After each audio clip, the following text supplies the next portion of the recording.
मैं योग गुरु रीना अग्रवाल, मेरे साथ में है सिद्धेश और आज हम यहाँ पर इकट्ठा हुए हैं योग साधना कार्यक्रम में। योग साधना, जैसा कि आपको इसके नाम से ही समझ में आ रहा होगा कि यहाँ पर हम योग और साधना दोनों करने वाले हैं।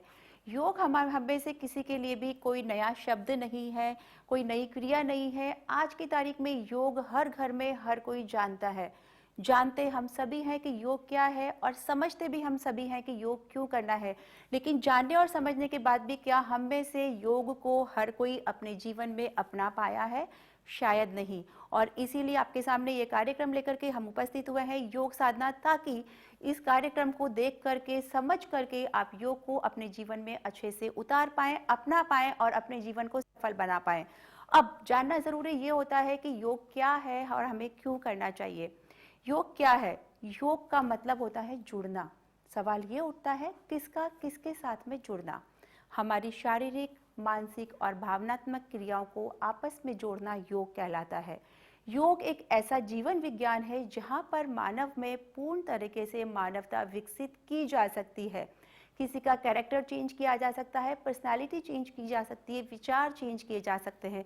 अर्थात योग एक ऐसी चीज और एक ऐसी विद्या हुई जहां पर हमारा आध्यात्मिक, आत्मिक, सामाजिक, व्यवहारिक, शारीरिक और मानसिक विकास पूर्ण रूप से संभव है। अभी हमने जाना कि योग क्या है और योग हमें क्यों करना चाहिए, योग से हमारे अंदर क्या क्या चेंजेस हो सकते हैं। योग के बारे में और अधिक जानकारी हम लोग कुछ देर के बाद में लेंगे, लेकिन उससे पहले हम शुरू करते हैं योगाभ्यास। योगाभ्यास करने से पहले हमें करना होता है सूक्ष्म व्यायाम, सूक्ष्म क्रिया, या हम इसे बोल सकते हैं वार्म अप। वार्म अप क्यों ज़रूरी है? ताकि जब आप कोई भी योगासन करने के लिए आगे बढ़ना चाह रहे हैं या आप योगासन के पथ पर आगे बढ़ रहे हैं, तो आपके बॉडी के सारे मसल्स लूज होने चाहिए, आपके जॉइंट्स पूरी तरीके से मजबूत होने चाहिए, मसल्स में प्रॉपर स्ट्रेंथनिंग होनी चाहिए और आपकी बॉडी में उतना स्टेमिना होना चाहिए कि आप जो भी आसन करने के लिए आगे जा रहे हैं वो आसन आप अच्छे से और आराम से कर पाएं बिना किसी परेशानी के। तो हम लोग शुरू करते हैं सूक्ष्म व्यायाम। सूक्ष्म व्यायाम आप लोगों ने बहुत सारी जगह पर देखा और सुना होगा, लेकिन कई बार हम लोग जंबल कर जाते हैं, भूल जाते हैं सीक्वेंस को कि सूक्ष्म व्यायाम किस सीक्वेंस में करना चाहिए। तो मैं आपको एक बहुत ही इजी सा क्रम बताने वाली हूँ ताकि आपको हमेशा याद रहेगा। जब इस कार्यक्रम को ख़त्म करके हम वापस जाएंगे और आप लोगों को घर में अगर प्रैक्टिस करनी होगी तो आप इस सीक्वेंस को याद रख सकते हैं, इस क्रम को याद रख सकते हैं कि हमें सूक्ष्म व्यायाम किस क्रम में करना चाहिए। सबसे पहली बात देखने वाली ये होती है कि हम लोग जब बॉडी को ड्रॉ करते हैं तो हम अपने हाथों की उंगलियों से ड्रॉ करना स्टार्ट करते हैं। आउटलाइन जब हम बॉडी का बना रहे हैं तो हम यही फॉर्मेट में आउटलाइन ड्रॉ करते हैं बॉडी का। तो सबसे पहले स्टार्टिंग पॉइंट होता है हमारे फिंगर्स। फिंगर्स के बाद में जॉइंट आता है रिस्ट जॉइंट, फिर आता है elbow joint, shoulder joint, neck joint, इसके बाद में आता है chest, waist, backbone, stomach, hips, knee joint, ankle joint और टो जॉइंट। तो यही सीक्वेंस में हम लोग अपने सूक्ष्म व्यायाम की शुरुआत करेंगे। उम्मीद करती हूँ आपको समझ में आ गया होगा क्रम हमें क्या और क्यों रखना है। ठीक है, तो शुरुआत करेंगे सिद्धेश से। सिद्धेश वार्म अप स्टार्ट करेंगे। आप सभी लोग सिद्धेश को ध्यान से देखेंगे कि वो वार्म अप किस तरीके से कर रहे हैं। सबसे पहले अपने हाथों को सामने लेकर के आएंगे। दोनों हाथ एक दूसरे के पैरेलल रहने चाहिए, बहुत नजदीक या बहुत दूर आपके हाथ नहीं रहेंगे, एकदम पैरेलल और शोल्डर लेवल पर, ना नीचे की तरफ ना ऊपर की तरफ। ओके, अब अपनी उंगलियों को पूरी तरीके से ओपन करेंगे, पूरी तरीके से स्ट्रेच करके रखना है अपनी उंगलियों को और टाइटली क्लोज करना है। फिर से ओपन करना है और क्लोज करना है। एक बार थंब इन और एक बार थंब आउट, ताकि आपकी सभी उंगलियों के सारे जॉइंट्स अच्छे से एक्टिवेट हो पाएं। कि ये क्रिया हम लोग 4 से 5 बार दोहराते हैं। अब आता है हमारा रिस्ट जॉइंट। रिस्ट जॉइंट के लिए भी अपने हाथों को सामने की तरफ ही रखना है, हाथों को नीचे नहीं लाना है उंगलियों का वार्म अप खत्म होने के बाद भी। रिस्ट जॉइंट के लिए हम अपनी रिस्ट को बाहर की तरफ खोलेंगे, बहुत धीरे धीरे, एकदम आराम से, जल्दबाजी बिल्कुल नहीं करनी है। 4 से 5 बार बाहर की तरफ घुमाएंगे, पूरी तरीके से महसूस करते हुए, पूरी अवेयरनेस के साथ में। अब 5 से 5 बार हम लोग अंदर की तरफ घुमाएंगे।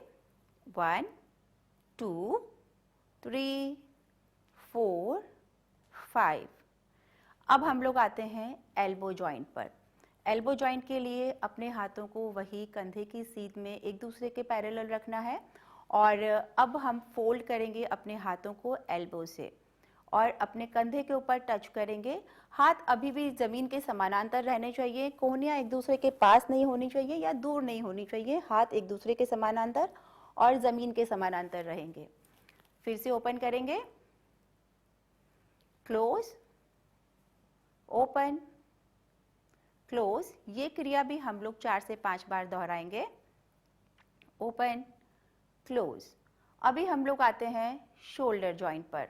शोल्डर जॉइंट के लिए हाथों को साइड में रखना है, आपके आर्म्स जमीन के पैरेलल रहेंगे और कंधे की सीध में फैले रहेंगे।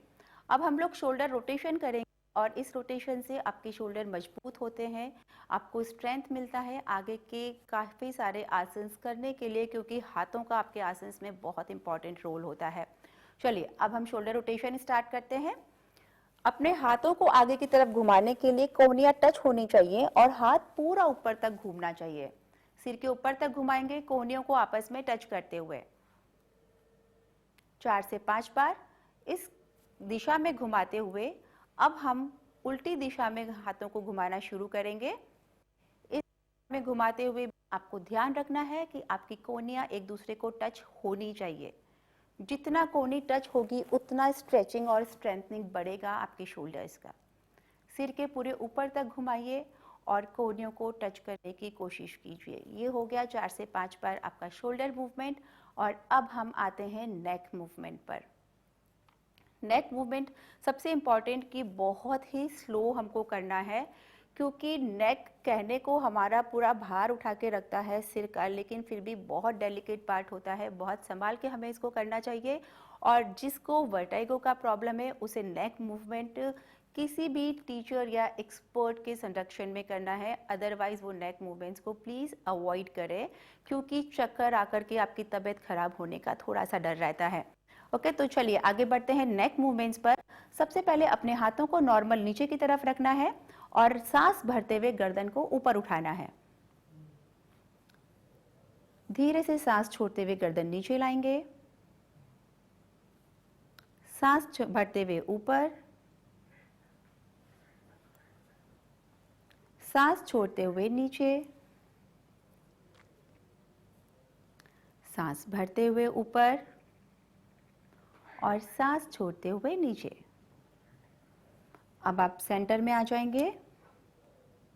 3 से 4 बार इस क्रिया को हम दोहराते हैं, तो 3 बार अभी हमने किया है। अब हम लोग करेंगे साइड बेंडिंग। साइड बेंडिंग में ध्यान रखना है कान आपके कंधे पर टच होंगे। आप ऐसे नहीं झुकेंगे या ऐसे नहीं झुकेंगे, अपने गाल को या अपनी चिन को कंधे पर लेके नहीं आएंगे। आपको अपने कान अपने कंधे के सेंटर लाइन पर लेकर के आने हैं। You will be do like this. Okay, और ज़्यादा से ज़्यादा खिंचाव महसूस करने की कोशिश करनी है। हाथ नीचे। चलिए अब हम गर्दन का करते हैं। सबसे पहले side bending, neck straight. Now bend your neck towards right shoulder. सीधे कंधे की तरफ झुकाना है, मैक्सिमम स्ट्रेच करने का कोशिश करना है, कंधों को ऊपर नहीं उठने देना है बिल्कुल भी, बॉडी स्ट्रेट रहेगी एकदम, बॉडी को नहीं झुकाना है, सिर्फ स्ट्रेचिंग आपके नेक पर आएगा। Now you will go towards left side,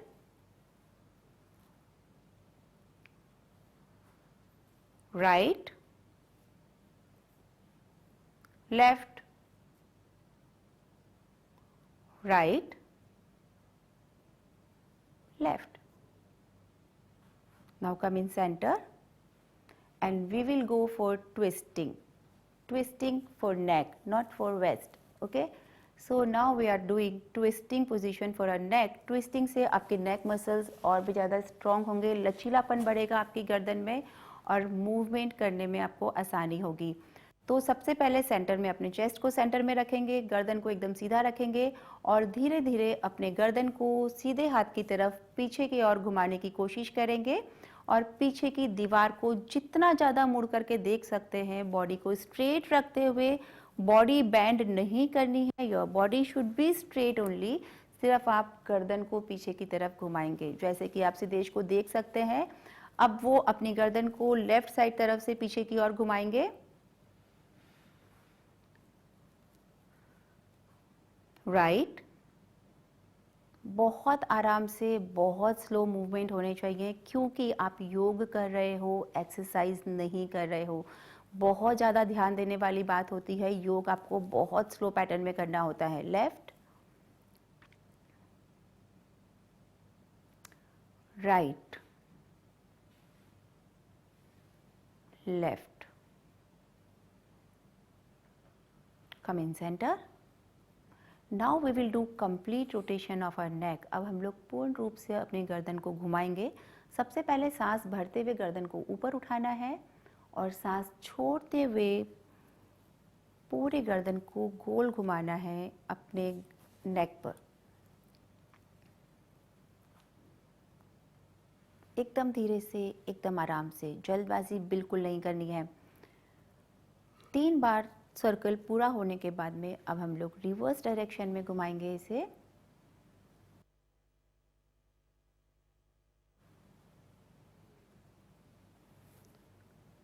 one, to,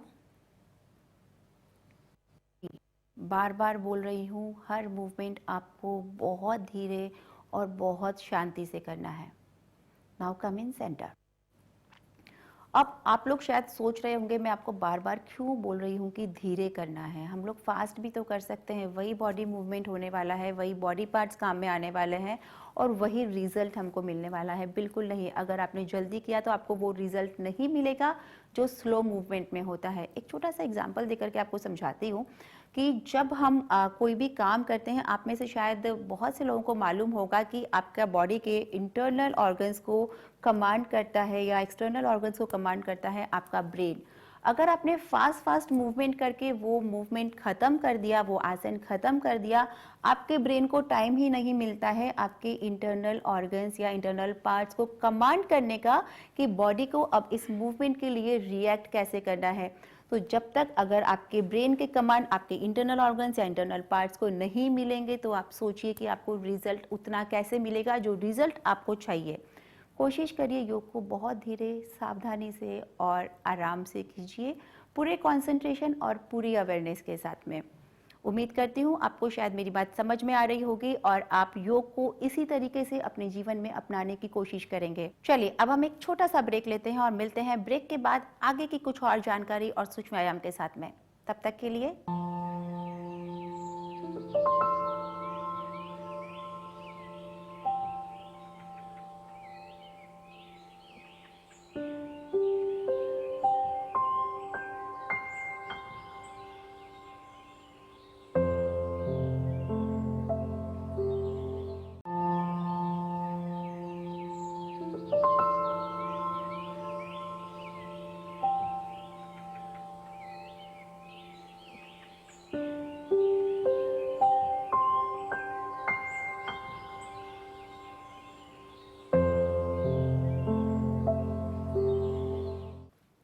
आप सभी का फिर से स्वागत है हमारे कार्यक्रम योग साधना में।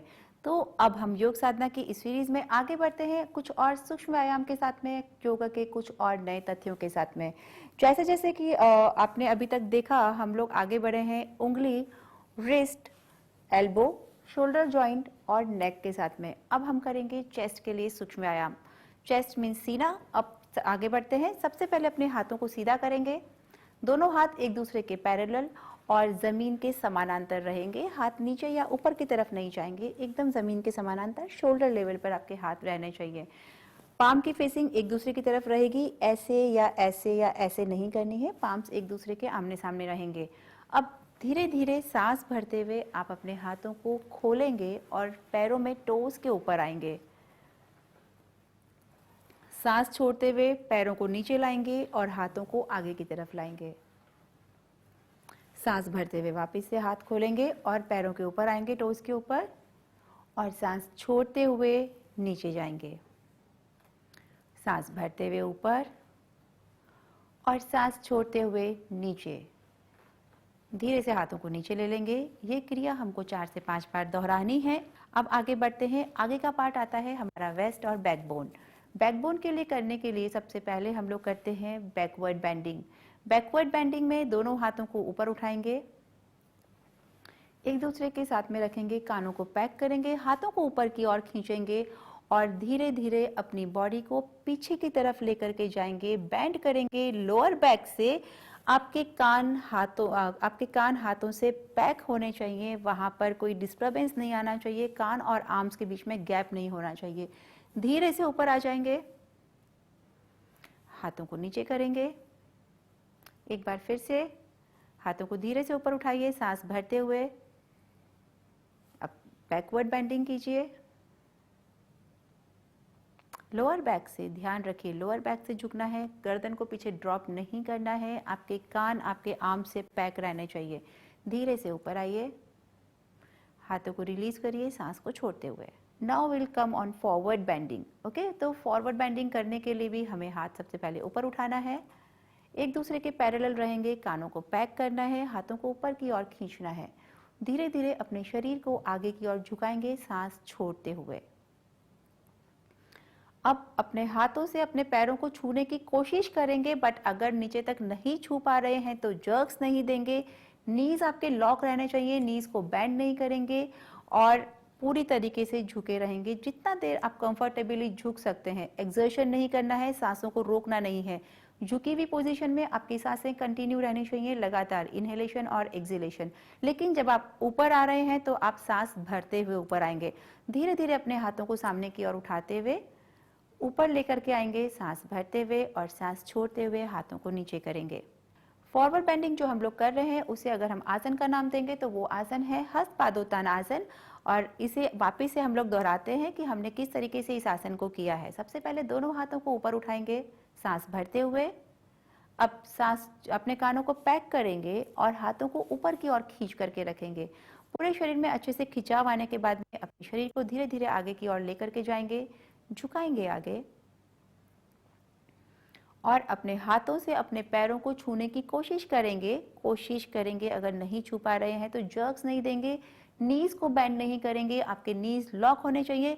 ये बहुत छोटी छोटी सी बातें हैं, लेकिन इनका ध्यान रखना बहुत ज़रूरी हो जाता है, क्योंकि अगर आपने नी बेंड करके हाथों को टच करने की कोशिश की अपने पैरों पर तो आपके नीज में पेन होगा। बहुत सारे लोगों की शिकायत होती है योगा क्लास से बाहर आने के बाद में कि योगा करने के बाद में मुझे नी में पेन हो रहा है, बट योगा करने के बाद में नी में पेन नहीं होता है। लेकिन अगर आप गलत तरीके से योगा कर रहे हैं तो डेफिनेटली आपको उसके बुरे प्रभाव झेलने पड़ेंगे।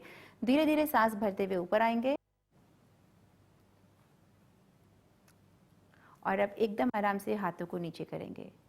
ये हमने किया पश्चिमोत्तानासन। चलिए अब हम बैकबोन के लिए सूक्ष्म क्रिया या वार्म अप स्टार्ट करते हैं। सबसे पहले हम करेंगे ऊर्ध्व हस्तासन, बैकवर्ड बेंडिंग।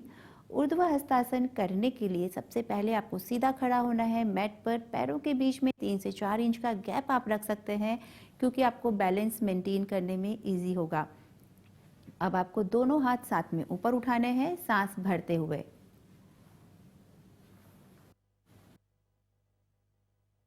अपने आर्म से पैक करना है और धीरे धीरे पीछे की ओर अपने शरीर को झुकाना है लोअर बैक से।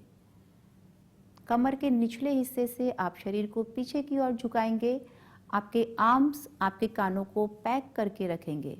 अब धीरे धीरे आपको वापस से ऊपर आना है, सांस छोड़ते हुए अपने हाथों को नीचे लाना है। ये हुआ हमारा बैकवर्ड बेंडिंग, जिसे हम ऊर्ध्व हस्तासन भी कहते हैं। अब हम इसका दूसरा राउंड करेंगे ताकि आप लोगों का प्रैक्टिस और अच्छे से हो पाए और आप इसे घर पे आसानी से और अच्छे से कर पाएँ। चलिए सेकंड राउंड के लिए सांस भरते हुए अपने दोनों हाथों को ऊपर उठाइए, हाथों को ऊपर की ओर खींचिए और अपने कानों को पैक कीजिए। धीरे धीरे अपने शरीर को लोअर बैक से पीछे की ओर बेंड कीजिए।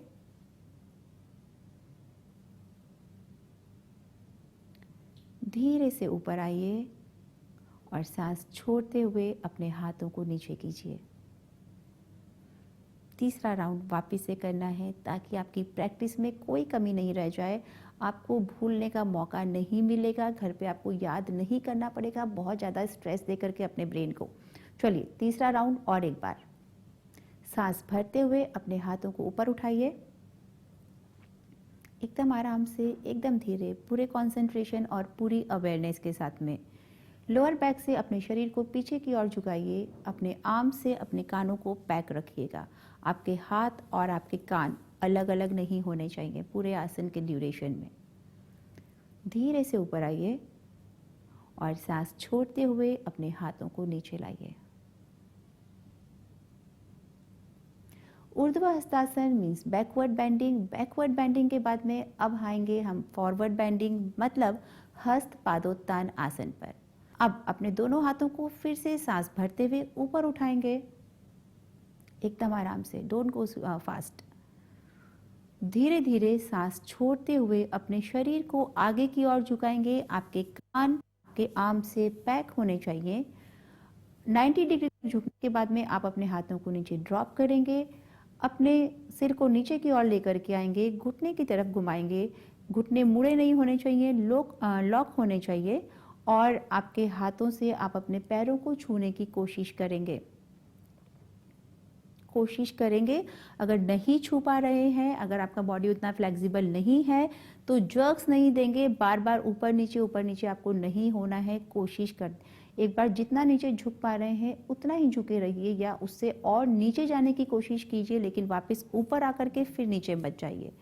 धीरे धीरे सांस भरते हुए अपने हाथों को ऊपर उठाइए, शरीर को सीधा कीजिए, हाथों को ऊपर की ओर ला करके फिर सांस छोड़ते हुए हाथों को नीचे कीजिए।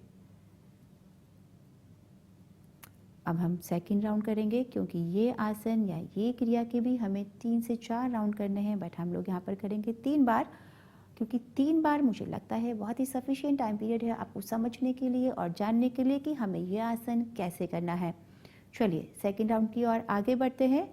अब सांस भरते हुए अपने दोनों हाथों को ऊपर उठाइए,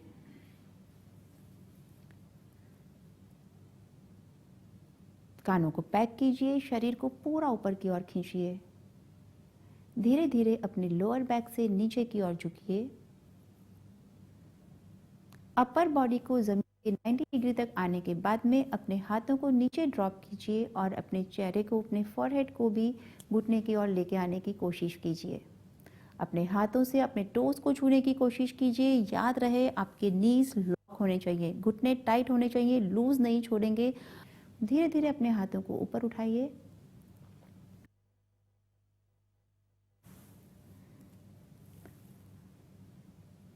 हाथों को रिलीज कीजिए और रेस्ट कीजिए। यहाँ तक आपने देखा आज हमने क्या क्या सूक्ष्म व्यायाम किए हैं और कैसे कैसे सीक्वेंस में किए हैं। ये क्रम को आपको अच्छे से ध्यान रखना है, प्लीज़ इसे भूलिएगा नहीं कि हमने क्या सीक्वेंस फॉलो किया है। एक बार फिर से आपको बता देती हूँ। फिंगर, रिस्ट, एल्बो, शोल्डर, नेक, चेस्ट और बैकबोन। बैकबोन तक हम लोग पहुंचे हैं, लेकिन अभी कुछ और तथ्य बाकी हैं, कुछ और सूक्ष्म व्यायाम बाकी हैं, बैकबोन के भी और बाकी के जॉइंट्स के भी। लेकिन क्योंकि अब हमें अगले एपिसोड में मिलना है, तो बाकी के सूक्ष्म व्यायाम को लेकर के हम अगले एपिसोड में मिलते हैं। योग साधना के बने रहिए हमारे साथ और घर पे भी इसे करने की कोशिश कीजिए, थोड़ा सा ध्यान से, थोड़ा सा संभल के, याद करके, बहुत अच्छे से। इसलिए उम्मीद करती हूँ कि आप हमारे हर कार्यक्रम को बहुत ध्यान से देखेंगे, कहीं कोई गलती नहीं होनी चाहिए आपसे भी। धन्यवाद।